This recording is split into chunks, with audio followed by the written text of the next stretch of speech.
Hello again, YouTube. Welcome back to my second video. For those of you who don't know me, hi, I'm Yiorgos. I'm an upcoming YouTuber that loves to talk about movies, TV shows, vlogging, and making videos just to make people smile. So in my previous video, I mentioned that I am the biggest Marvel nerd. I mean, you can't really tell with this t-shirt and the posters of Black Widow and the Avengers behind me. So for my second video, I thought I'd do a discussion on how to watch the Marvel films in order. But not just the movies, I'm going to talk about how to watch the TV shows as well, because some of the TV shows will tie into future Marvel films. So the Marvel Cinematic Universe is the biggest franchise ever, with 23 films and 2 shows that are currently on Disney Plus right now. And you're probably wondering, oh, I really want to watch the Marvel film, but I don't know where to start. What film came out first? There's shows on Disney Plus, there's an Agents of S.H.I.E.L.D. Oh my god, what am I going to do? Stop. Relax.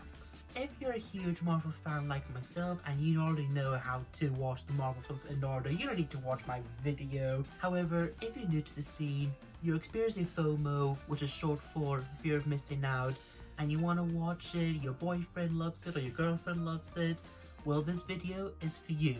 So here is a beginner's guide on how to watch the films in order. So sit back, grab a pad and pen for notes, and enjoy the ride, because I'm sure we're going to have a marvelous time. Let's carry on with the show. Now, before I talk you through how to watch the films in order, I just want to give you a little brief history about the Marvel films as a whole. So before Marvel became big as it is now, the company sold their characters to different film studios. For example, Fox Studios owned the rights to X-Men, Sony owned the rights to Spider-Man with Tobey Maguire, Andrew Garfield. And when Marvel began the shared universe, some of the characters like Iron Man, Captain America, were owned by Paramount Pictures. In 2009, Disney bought the rights to Marvel for over $4 billion, but because some of the characters were owned by different studios, they couldn't interact with Iron Man and Captain America because of film rights, with the exception of Sony because they collaborated with Disney to create the Spider-Man films with Tom Holland so he could be part of the MCU for the movie Captain America Civil War. But that all changed in March 2019 when Disney bought the rights to Fox Studios, and Fox Studios owned the rights to X-Men. So Disney will find a way to integrate the X-Men into the Marvel Cinematic Universe. So the Marvel films that were owned by different film companies, there were a total of 30. And the Marvel films that are owned by Disney are 23, which brings in a total of 53 Marvel movies. And speaking of X-Men, the very first X-Men film, what really got me into the Marvel films, because I was the biggest X-Men fan. Growing up, I had a best friend who was just a bigger X-Men fan as I was, and we used to create our own storylines. He would be Jean Grey and I would be Storm, but because I loved Storm, I didn't want to play anyone else, and my best friend had to play Jean Grey, Wolverine, Cyclops, Rogue, because I didn't want to be anyone else but Storm. Bless him. I mean, I watched Spider-Man with Tobey Maguire and I really enjoyed that, but X-Men really got me into Marvel. But enough chit-chat, it's time for me to talk about how to watch the movies in order. So here is a list of all the Marvel films that came out yearly. And here's the list of all the Marvel films in chronological order. Now when you notice when I showed you the list of what Marvel films came out yearly, you notice that they were under Phase 1, Phase 2, and Phase 3.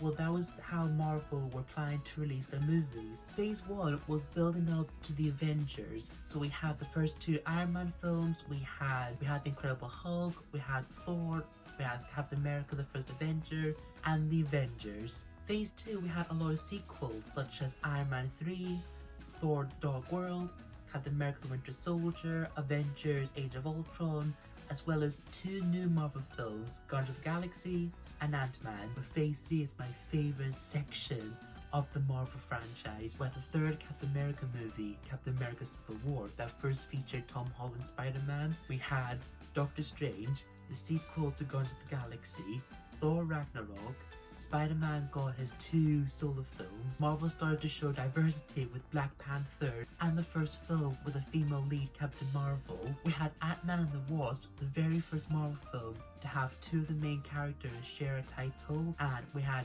2 of the biggest films Avengers Infinity War, and Avengers Endgame. There really is no right or wrong answer on how to watch the films in order. Some people watch it yearly, but in my opinion, when you're starting to get into Marvel for the first time, I would watch them in chronological order, because the first Captain America movie is set in World War II in the 40s, and Captain Marvel is set in the 90s, so chronologically, the first two characters were the very first superpowered beings. So starting from Iron Man to Spider-Man Far From Home, the franchise is called the Marvel Cinematic Universe, and the whole storyline of the whole films are called the Infinity Saga. That was 12 years Marvel released its content. 12 amazing years! I was 12 years old when Iron Man came out in 2008. Now that I'm 25, looking back, it had been a fantastic roller coaster of Marvel fun epicness. I don't know if that's the word, but I'm just gonna say it anyway.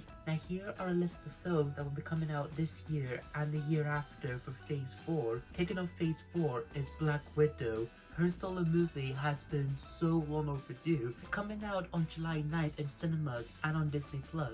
So I think I'm probably gonna watch it on Disney+, you know, just to keep myself safe. No! I'm gonna drag my ass to the cinema and give Scarlett Johansson my money. After many delays, I'm finally getting a chance to see it in cinemas. And once the film finally comes out on DVD and on Disney+, chronologically, it's set after the events of the third Captain America movie, Captain America Civil War, and Avengers Infinity War. And my fellow Marvel nerds, I'm gonna ask you this question. What do you do after you watch a Marvel movie?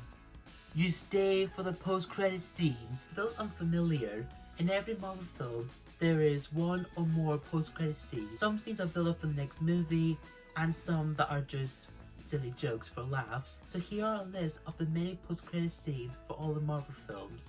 And I just want to quickly add that the first post-credit scene for Captain Marvel ties in with Avengers Endgame, so I suggest you skip the first post-credit scene and fast forward to the second post-credit scene for Captain Marvel. And once you finish watching Ant-Man the Wasp's post-credit scene, go back to Captain Marvel and watch the first post-credit scene before you watch Avengers Endgame. Trust me, it'll be worth it. So that's the movies out of the way. Tomorrow I'm going to talk about the TV shows and how you can watch them in between the movies. So take care and I'll see you tomorrow. Welcome back guys to my YouTube channel. Now in the first half of my video I talked about how to watch the Marvel movies in chronological order, and for the second half I'm going to talk you through on how to include the TV shows when you're watching Marvel movies, because a lot of the TV shows have a continuity to the Marvel franchise, and with Marvel Studios creating TV shows for Disney+, all the shows will tie in for future Marvel projects. One of the first TV shows that became part of the MCU was Agents of S.H.I.E.L.D. So Agents of S.H.I.E.L.D. is a continuity of the Marvel franchise, and Peggy Carter is a prequel to the first Captain America movie. Inhumans, I think, is a continuity of the MCU, but apparently it didn't get a good write-up. So I don't know if you want to include that in your marathon or probably just skip it.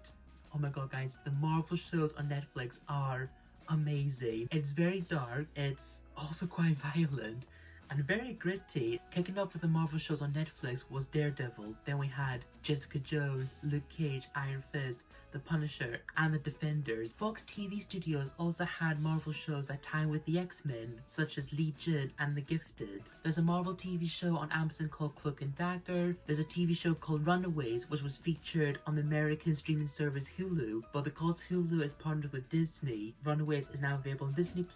And Marvel Studios are releasing their own original content on Disney+, and a lot of the TV shows that is under Marvel Studios are part of the section for Phase 4. Kicking off Phase 4 was the amazing WandaVision, and following WandaVision is The Falcon and the Winter Soldier. Two of the TV shows are brilliant, and I can't wait for Marvel to release new shows on Disney+.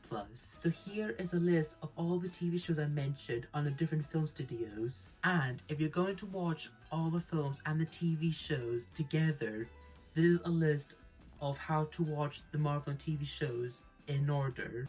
I know, it's a lot, right?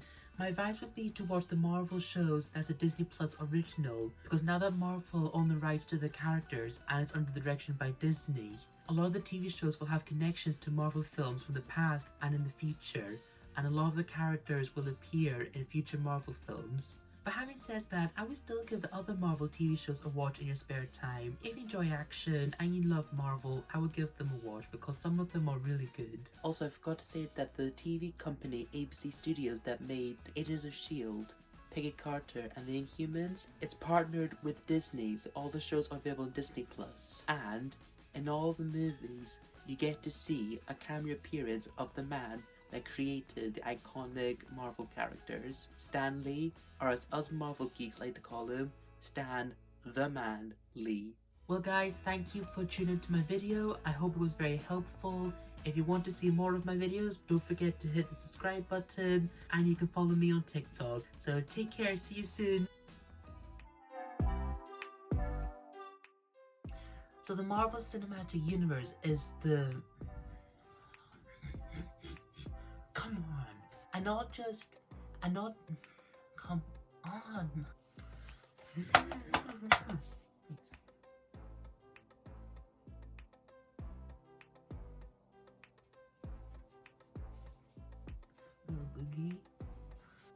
Guys, sorry to be a pain, but can you talk quietly? I'm recording. Sorry.